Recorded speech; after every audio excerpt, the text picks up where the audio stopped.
ये बस हमारे घर के बिल्कुल पास ही हमारी यहाँ गाड़ियाँ खड़ी होती हैं। हमारी घर की गाड़ी के बैक साइड एक गाड़ी और खड़ी है, उत्तराखंड नंबर। तो भैया नीचे सैर कर रहे थे, उन्होंने बताया कि गाड़ी खड़ी है और टावर लगे हैं गाड़ी के ऊपर। मैंने कहा जी कोई अंदर होगा, देखो एक बार। तो जाके देखा हमने गाड़ी खोल के, गाड़ी के अंदर बंदे लेटे हुए थे। मतलब आगे बच्चा था, आगे एक दादी थी वो लेटी हुई थी, और एक क्या कहते हैं अंकल जो साइड पे बैठे थे वो जिंदा थे। तो मैंने उनको, वो कह रहे कि ना हम यहाँ पे बाबा के पास आ रखे थे, हमें होटल नहीं मिला, रात को हम गाड़ी में ही सो रहे हैं। मैंने कहा मगर गाड़ी यहाँ से हटा लो, आप गाड़ी यहाँ मार्केट में लगा लो, आप यहाँ ना लगाओ गाड़ी। कह रहे जी ठीक है। वो गाड़ी स्टार्ट करने लगे। मैंने कहा मैं दोबारा वापस आया, मगर एक बार रुको उतरा। मैंने टॉर्च जला के फोन की देखा कि क्या हुआ है। देखा सबने एक दूसरे को उल्टी करी हुई थी। तो मैंने कहा जी कोई और दिक्कत है। मैंने कहा आप गाड़ी से बाहर आ जाओ। मैंने बाहर निकाला, उनको चाबी उनसे मांगी, यहाँ बिठा लिया मैंने रैंप के ऊपर इनको। तो वो कहते हैं भी हमारे ऊपर कर्जा है, भी हम क्या कहते हैं बैंक का कर्जा ज़्यादा हमारे ऊपर, भी मैं भी मरने वाला हूँ, कह रहे 5 मिनट के अंदर बस। तो ऐसे करते करते वो भी नीचे गिर गए, और जो गाड़ी में थे सारे वो ऑलमोस्ट मर चुके थे, क्योंकि मैंने हिला के देखा उन्होंने कोई नहीं हिल रहा था।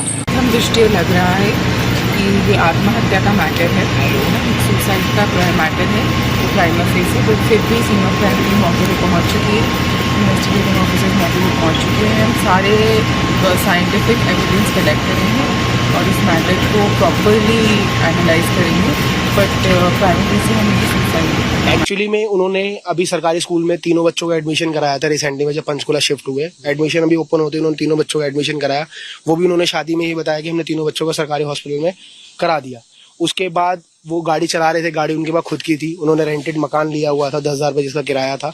बट हमें सिर्फ सुसाइड नोट चाहिए कि ये पता चल सके कि उन्होंने ऐसा किया क्यों। देहरादून कब गए थे और कब देहरादून से आए? सर ये 2007-8 में इनको नुकसान हुआ। पंचकुला से चले गए? पंचकुला से या चले गए बिना किसी को बताए। ये किसी भी रिलेटिव के टच में नहीं थे। ये बीच जब 2013-14 में हमारे घर पर आए दिल्ली, तब इन्होंने बताया कि हम कलकत्ता गए, अलीपुर गए, देहरादून गए। तो देहरादून में इनको एनवायरनमेंट और सब कुछ ठीक लगा, तो देहरादून में शिफ्ट हो गए परमानेंटली, जिधर इन्होंने 7-8 साल गुजारे। 2011-12 में शिफ्ट हुए? हाँ। ठीक है। उसके बाद ये 2023 तक देहरादून में ही थे। नहीं तो आपने पूछा तो होगा, लगातार शहर बदल रहे थे, विस्थापित हो रहे थे, नहीं, कारण क्या था? वो स्टार्टिंग में एक्चुअली में इनको डर था कि कुछ प्रॉब्लम ना हो जाए, बैंक वाले ना कर दे, या जो जिन्होंने इनसे पर्सनल लोन लेकर था वो इस वजह से शिफ्ट हो रहे थे। बट इनको देहरादून सुटेबल शहर लगा, इन्होंने अपनी गाड़ी का काम वहाँ किया, इनको काम करने की अर्निंग की वहाँ वो मिल गई। लास्ट ईयर ये 2024 में जीरकपुर में इनके ससुर जी रहते हैं, परवीन मित्तल जी के, ये वहाँ शिफ्ट हो गए। नाम क्या है उनका? गुप्ता जी हैं, इनको नाम नहीं पता उनका। 5-6 महीने वो उनके घर पे रहे, उसके बाद उन्होंने शिफ्ट कर लिया, अपना मकान ले लिया। 2 से 3 महीने कोई यहाँ पे वो है सकेतरी में धर्मशाला है, धर्मशाला के बीच में 2 BHK फ्लैट लिया हुआ था, जहाँ वो रेंटेड थे। तीनों बच्चों की उम्र और इनके थे तीनों बच्चे परवीन मित्तल जी? परवीन मित्तल जी के नाम और उनकी उम्र कितनी थी?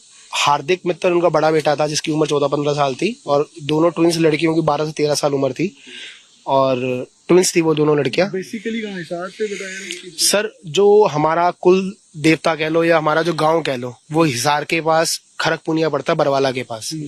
ठीक है, बट हम कभी गांव में रहे नहीं। मेरा बर्थ खुद दिल्ली का है, चाचा जी का बर्थ भी मतलब चंडीगढ़ का है। परवीन शुरू से कहाँ रहे? पंचकुला? पंचकुला, चंडीगढ़ में पंचकुला है, पंचकुला रहे वो स्टार्टिंग से ही उनका मतलब पहले तो उनका काम, उन्होंने एक स्टॉल्स लगा रखी थी कबाड़ी की, काफी सारी दुकानें लगा रखी थी, जिसपे सारे सप्लायर्स लोहा, कॉपर, मेल्ट देते थे।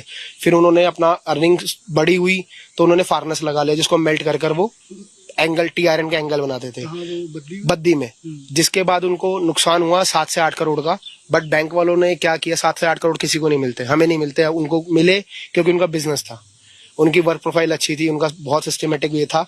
बट बैंक ने अपना पैसा अपनी पोजीशन लेकर क्लियर आउट कर लिया। पर्सनल बंदों ने कभी हरेस नहीं किया उनको कि भाई हाँ मेरे को फंड्स दो, ये दो, वो दो। लास्ट ईयर जब वो पंचकुला शिफ्ट हुए तो जिन जिन के पैसे उन्होंने देने थे वो सबसे मिले जुले कि भाई मुझे काम करने दो, ठीक है, मेरे पास फंड्स नहीं है। तो उन्होंने बोला यार जब बंदा 15-17 साल में आया है तब नहीं दिए तो अब करके करेंगे भी क्या। तो उन्होंने भी कोई हरेसमेंट नहीं की।